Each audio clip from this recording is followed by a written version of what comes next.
everyone. This is Sir Andrew Kelsey T. Salvania, your virtual PE teacher for today. So I will be tackling about different types of players in basketball. But before we proceed to our topic, I will be showing you flashcards. These flashcards will serve as the motivation in our lesson. So okay, let's start. So what is this? Referee, very good. This one. Socks, very good. Whistle, very good.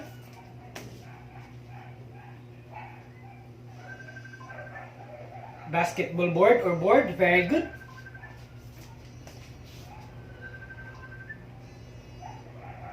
Shoes, very good. Jersey, very good. Basketball court, very good. Ball, basketball ball, very good. Ring, very good.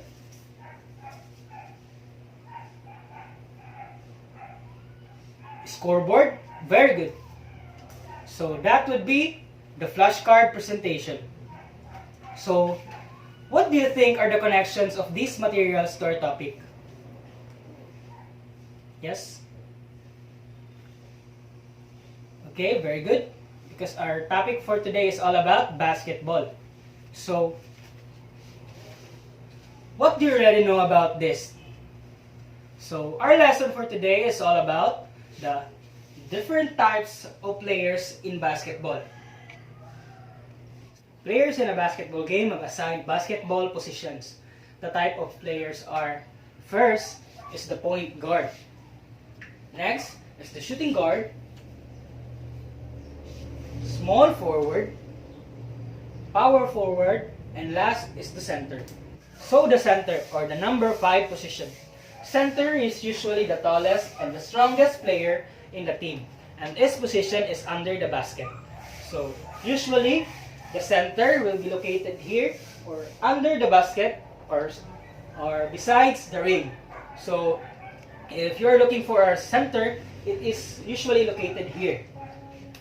So, most of the centers do not score from the mid-range or beyond the arc. So when we say mid-range is located in this area. Mid-range, or what we call perimeter area. And beyond the arc is in the 3-point line. 3-point line, this line is what we call the beyond the arc or beyond the 3-point line. So, most of the score of the center should be from offensive rebounds. So when you say offensive rebounds, it is when your opponent, or your teammate shoot the ball but he missed and you still got the rebound. That's what we call the offensive rebounds. And also, center are required to block the defender to open other players up for the driving to the basket. So defensively, the centers are responsible for keeping the opponent from shooting by blocking the shots and passes the vital area. So center expected to fight for rebounds as they are taller physically. Example in the NBA or in the National Basketball Association is Anthony Davis. If you are watching an NBA or if you are an NBA fan, Anthony Davis is playing in the Los Angeles Lakers and they are currently the 2020 NBA champion. So Anthony Davis is one of the dominant center in the league. Next is the number 4 position, or the power forward.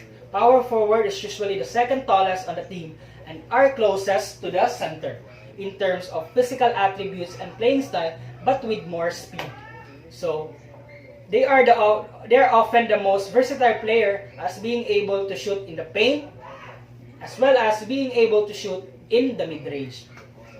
It is more effective if the power forward should be able to land a 3-point shot consistently. So in the defensive play, the power forward should have the strength to guard bigger players as they are the second tallest and guard the bigger players close to the basket. Example in the NBA is Tim Duncan. So this is Tim Duncan. He is currently playing in the San Antonio Spurs. Tim Duncan is the top 1 best power point guard in the league so far. And Tim Duncan is also won a couple of championships late around 2 years ago. Next is the small forward. Small forward is usually the shortest of the 2 forwards on the team, but plays the most versatile role out of the main 5 positions. Small forward must have enough height and ability to play on the inside as well as the agility to play on the outside.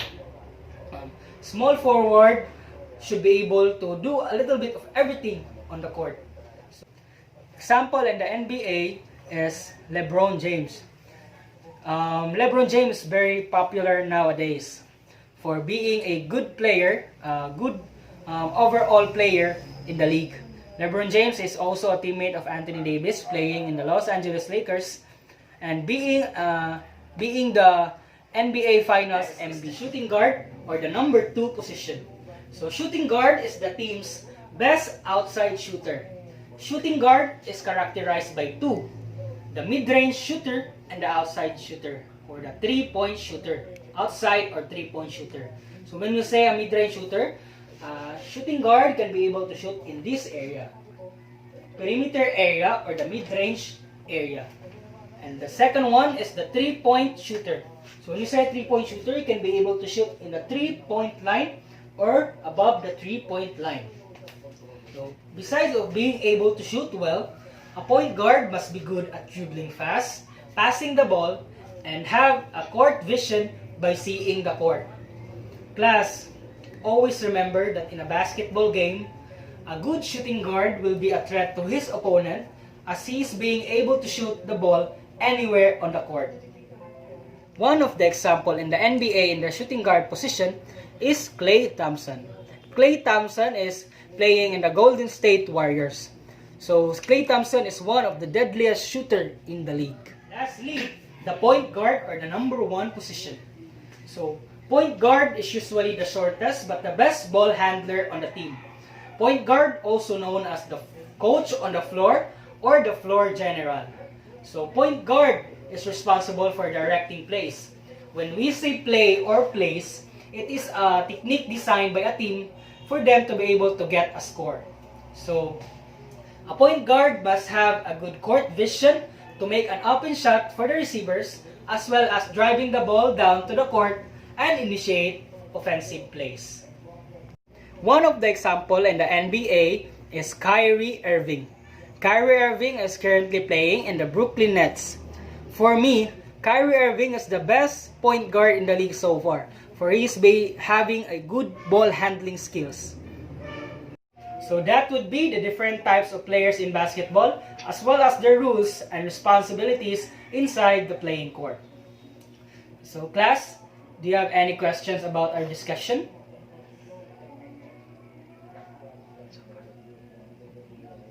Class?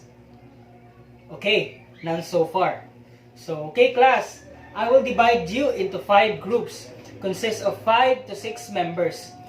So, you will give the different rules of different types of players in basketball. There will be only 1 rule each of the member. So, okay, I will give you 10 minutes to prepare. It starts now. Okay class, for you, what is the most important position or type of player in basketball? Yes? Center? No. Power forward? No. Point guard? Yes, you're correct. Very good.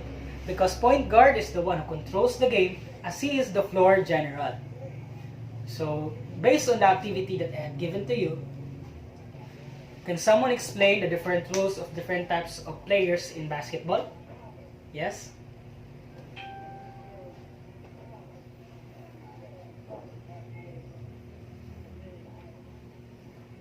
Very good. Thank you. So we already know that in a basketball game, there were different types of players with the positions of the number 1 position, which is the point guard, the number 2 position, the shooting guard, the number 3 position, the small forward, the number 4 position, which is the power forward, and lastly, the 5th position is the center. So, okay, class, again, I will ask you some couple of questions, and I will give a plus points to those who can answer. So, first, why do we need to know and understand the different rules of different types of players in basketball? Yes?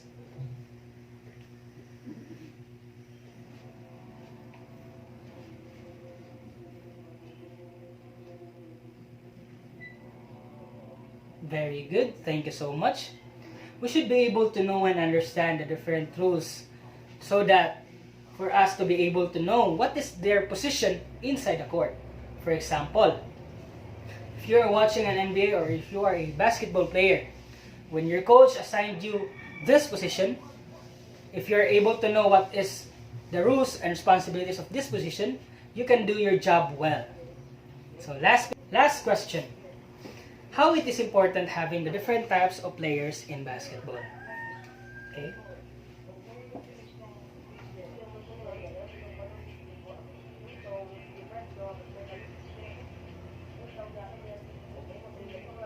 Very good, thank you. Basketball game is a team sports game. It is true that it is very important to have a teamwork when playing basketball. So class, you should be able to understand that in a typical game of basketball, there is usually 5 players on each team on the court, and each player has the rules and responsibilities. Traditionally, players who filled these positions would solely stick to the rule and focus on their tasks. But basketball changed a lot since then. And every players these days are required to play 2 or more positions at one time. This is due to the nature of sports where players move around and play flexibly, doing what is required at any given position. So class, do you have any questions? Other concerns? Okay, none so far. So, wait, I want you to prepare a 1/4 sheet of paper.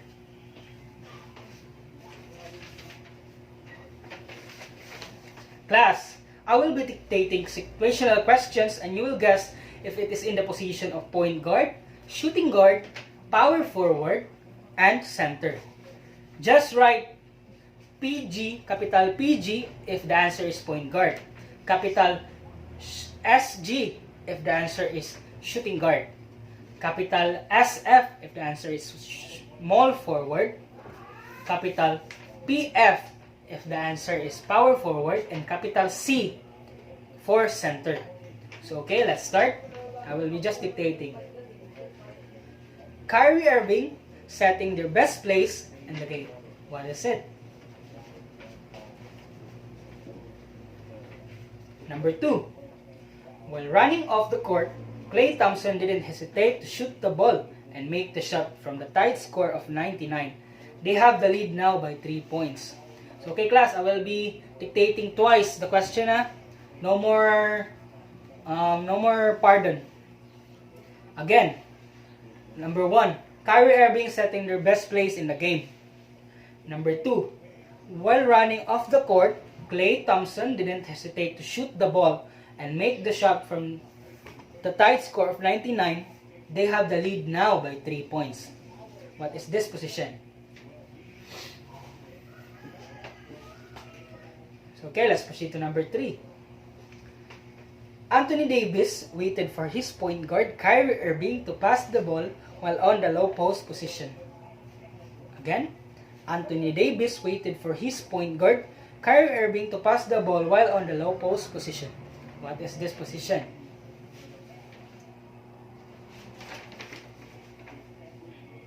Okay, number 4. LeBron James shoot the perimeter shot and tied the ball game. Again, LeBron James shoot the perimeter shot and tied the ball game.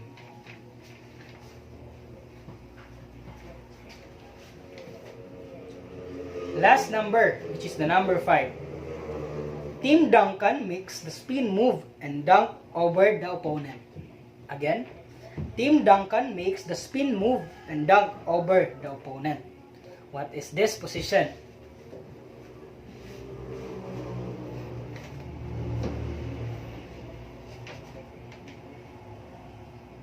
Okay? Pass your papers in the front.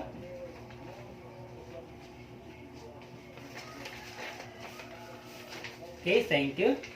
So class, before we end this discussion or this lesson, in a 1/2 sheet of paper, search a NBA player with the position of point guard, shooting guard, small forward, power forward, and center. Pass it in the next meeting. So okay class, that's all for today. Thank you so much for listening. God bless and bye!